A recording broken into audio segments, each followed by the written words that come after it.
Alors voilà le moment de la fin du monde. En bref, de nombreux astronomes soupçonnaient sa présence depuis longtemps, mais voilà que c'est confirmé maintenant. Un immense trou noir situé au centre de notre galaxie absorberait tout ce qui l'entoure, étoiles, objets célestes et lumière y compris.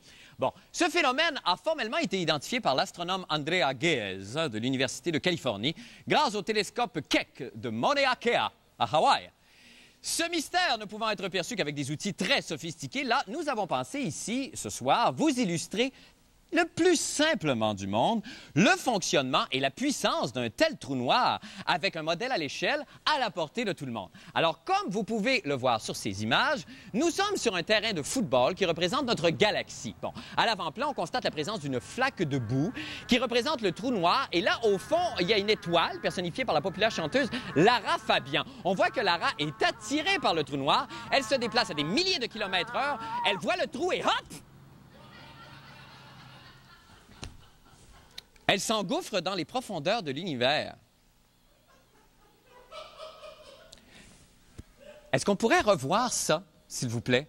Non, c'est parce que si vous avez des enfants à la maison, allez les chercher, c'est très instructif.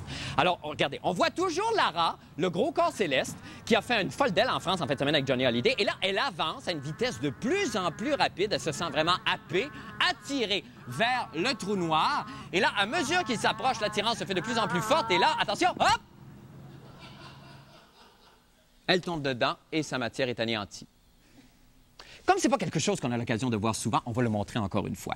On regarde les images ici. On voit la supernova Lara, qu'on pourra bientôt d'ailleurs admirer au musée de Sierre-Grévin. Et là, ce qui est très intéressant et qui va captiver les astrophysiciens, c'est que malgré qu'elle soit sous vide, on entend quand même la voix de Lara dans l'espace. Ça, c'est quand même très fort. On revient à nos moutons. Lara s'approche du trou noir et là, hop!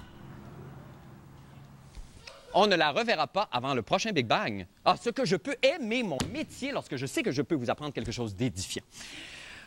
On leur passe... Non, on leur passe plus. Eratum!